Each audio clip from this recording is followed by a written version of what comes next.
What's up guys, Nathan here, and today I'm going to talk about the 3 simple things that keep 90% of poker players losing. This is something you need to fix today. I'm going to walk you through a bunch of examples step by step to help you fix these issues. Alright, so problem number 1 that keeps 90% of poker players losing is raising in the wrong situations. Now what am I talking about? Let's walk you through an example here. A nit, which is one of those tight and passive players that you've probably seen many times at the poker table, raises in middle position, and we call on the button with a nice, suited ace, ace 10 of hearts. So pretty standard spot here. We know that a tight player, when they raise in middle position, is going to have a pretty strong range, but we're going to be calling here in position, especially if there's some weaker players left to act in the blinds a lot. I discuss this in all my poker books. I'll have links to everything below if any of this is, sounds like I'm speaking Chinese or something here right now. This is the fundamental stuff that you absolutely need to know, so I'm not going to discuss the pre-flop any more in depth here. Flop comes 3 of diamonds, ace of clubs, and 9 of hearts. So obviously pretty good flop for us, but we need to understand how to read board texture as well, guys. I talk about this a lot in these videos and in my books as well. This is a good flop, of course, but it's not like we hit the nuts. This is not the situation where, oh guys, it's time to go all in. Remember, we're up against a tight player, the tightest player at the table, a nit, who raised in middle position, who is on a tight range, and therefore this is one of those situations that I refer to as way ahead, way behind, where we either have this player crushed or they probably have us crushed with a better ace, like ace king, ace queen, or ace jack. So the nit makes a c-bet, and what should we be doing? C-bet, by the way, is a continuation bet. Well, in this situation, due to what I just said, I think we should just be calling in a spot like this. It is an absolute disaster to be raising here. This is a huge mistake that a lot of people make, because in a way ahead, way behind situation, you have nothing to gain by raising. All you're going to do here if you raise is you're going to fold out all the hands that we're absolutely crushing. Let's name them: pocket kings, pocket queens, pocket jacks, pocket tens. This player is probably not going to have any worse aces in their range. Remember, this is a nit who raised in middle position, so we're just going to fold out pretty much all of those hands. It's maybe possible that this player has a suited connector like a 9-8, for example. That hand is probably going to fold as well if we raise here. And then of course, what are we going to get action from? Well, as I just said, we're going to get action from all the hands that are absolutely crushing us, that have 80% plus equity against us right now, which is ace king, ace queen, ace jack, right? So there's no win to be gained for us. So there's no benefit to be gained for us here in making a raise. So guys, it's extremely important that you learn how to read situations like this correctly. A lot of people misunderstand, number 1, the board texture, and even more importantly, the player type and the positions, number 3, positions at the poker table. Guys, we need to always understand that every single poker hand is like a story. You have to put the pieces of the puzzle together and understand what kind of range our opponent is likely on here. Like I said, if this stuff literally sounds like Chinese to you right now, I would recommend at least getting my free poker cheat sheet, top link in the description below, or reading some of my poker books, because this is the basic fundamental stuff that you absolutely must know at the poker table. We need to understand, for example, that if a recreational player had a raised here in middle position and we got the same flop, it is a totally different ball game. That is a situation where raising, yes, absolutely can make sense in many situations, because it is a recreational poker player who has a much wider range, who is likely to call with much worse hands like that suited connector we talked about. But versus this particular player, the tightest player at the table, raising on this flop in this situation makes no sense at all. We have nothing to gain by doing it, and therefore you need to understand how to read situations like this better. Let's move on to number 2. And so number 2, of course, is going to be the exact opposite, which is calling when you should raise. So once again, let's jump into an example here.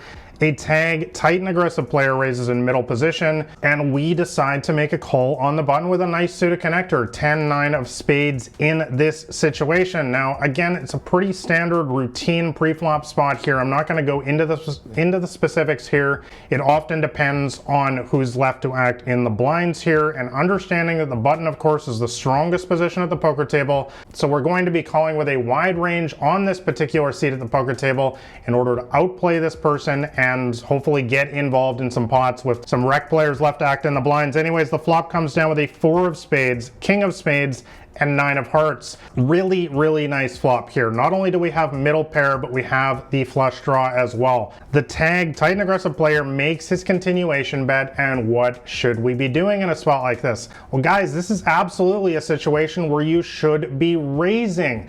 Now let's break this down. Number one, player type. Tag is not the same as nit. We had just discussed a nit in the previous example. Nit is a tight and passive player. Tag, though, is a tight and aggressive player, meaning that they are much more likely to c-bet with a wider range, nearly their entire range, honestly, on a flop like this. And therefore, we can definitely get away with some more raises on the flop to push them out. The other reason why we should be raising here is because we just have a huge hand. We have what I call a monster draw, a big draw in this spot. We have 14 outs, actually, if you want to count them all. There's 9 more spades in the deck. There are 2 more 9s. That bumps us up to 11. And there are 3 more 10s in the deck. That bumps us up to 14. The spade, of course, would give us the flush. The 9 would give us trips, and the 10 would give us 2 pair. We expect to be able to win the pot if any of those hands come down. Guys, a little bit of poker math here. Anytime you have around 13 outs or more to win a hand, which you usually have with a big draw like this, pair plus flush draw,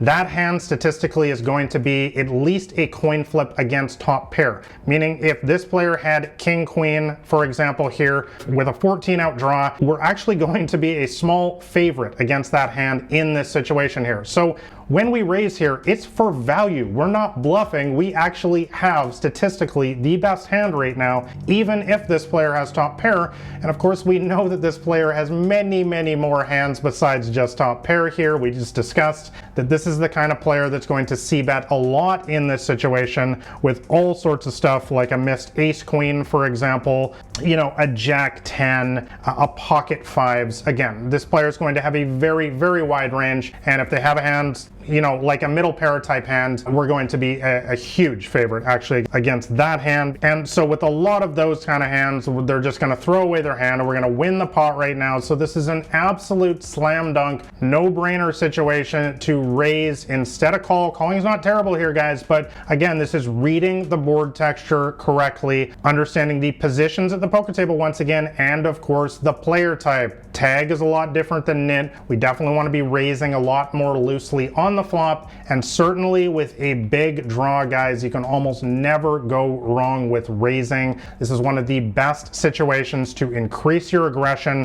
If you're looking to increase your overall aggression at the poker tables, just start raising your monster draws, you know, 13 outs or more. Learn how to count outs like we just did here, and I think you're going to see a lot more success. So let's move on to point number 3. All right, this is the final thing that keeps 90+% of people losing at the poker tables in my experience, and that is double barreling with top pair on bad board textures. Now, once again, I'm going to walk you through an example here. So this time we're going to raise from early position. We are going to be the pre-flop raiser this time, and we do so with ace queen offsuit, ace of diamonds, queen of spades, and a nit calls us on the button. So remember, the nit is the tight passive opponent. Now let's break down the range a little bit here. When they call us on the button here, they understand that we have raised from early position. This is where we're going to have our tightest range, our tightest pre-flop opening range. Once again, I discuss all of this excruciating detail in my free poker cheat sheet, top link in the description below. So I expect this player to be calling us with a lot of set mining type hands, which means all pocket pairs pretty much, trying to hit a set against us because they believe they have strong implied odds because they of course believe we have a big hand. We do have a relatively big hand with ace queen offsuit here, and I do expect this player to be flatting with several premium hands, sometimes even hands like pocket aces, pocket kings, pocket queens, and ace king as well. So once again, nit, this is a tight player. We expect them to be flatting with a pretty tight range in this situation. So the flop comes down with a deuce of diamonds, ace of clubs, and 10 of hearts. So what should we be doing in a spot like this? Well, even though this player is going to be calling us pre-flop with a tight range here, this is obviously a very, very good flop for us with ace queen. So we're just going to go ahead and we're going to make our standard c-bet here on the flop, continuation bet. There's not not really any reason, guys, to get tricky in a situation like this. Getting tricky against nits in particular is almost always a bad idea because they're just going to check behind. They're passive players, remember? And so I would much rather check it to an aggressive player in a situation like this so I can at least get a bet out of them, or even check raise if I've got some sort of dynamic with them in play. But versus a nit, it's really just a waste of time because they're kind of only going to bet if they have ace king or pocket tens or pocket aces or something like this here, and they're just going to check behind with their entire range. Basically, they're not going to bluff at us, is basically what I'm saying here. So while I never do anything 100% of the time versus regular opponents like this, in most situations like this versus a nit when you hit top pair, the standard play is just to bet on the flop here and move forward. So the nit calls will go to the turn. Turn comes with a jack of spades. So what should we be doing in a spot like this? Well, a lot of people will make the mistake here of double barreling in this situation. Double barreling, by the way, would mean betting here again. Now, why is this such a big mistake? Well, like in example number 1 that we discussed today, this is not understanding our opponent's range. In this situation, guys, remember this is the tightest player at the table. Once again, we're talking about here the nit, and they already called us on an ace high flop. So what are we likely to accomplish here by betting again? And remember, the jack of spades just came down as well. So we also need to ask ourselves, what are we actually beating? Well, we were previously beating ace jack. We're not beating ace jack anymore. We're still not beating ace king. This player probably doesn't even play ace 10 in this situation pre-flop, but if they do, they've got us beat too because the flop had an ace and a 10 on it. This player is certainly not playing ace 9 and below. Remember, this is the nit, the tightest player at the table. So what are we actually accomplishing here when we bet again on the turn? I think you guys already know the answer to that. Nothing. We're accomplishing nothing. Just like in the first example today, there's nothing for us to gain here by betting again. It is better for us to just check here and possibly create that deception value that I talk about in the Microstakes Playbook, my latest book, and therefore we'll be able to get some value in on the river versus a hand like pocket kings, for example, whereas if we just bet here again, pocket kings is going to fold. So a situation like this, it makes much more sense to just check call in this spot here, or even check fold versus a very, very passive nit. Guys, the bottom line here is you absolutely have to understand, number one, the player type you're up against when you're playing poker. This is more important than anything, and this is why I build my entire strategy on playing the player, on understanding the basic player types, as I've discussed on my blog, in these videos, and in my books.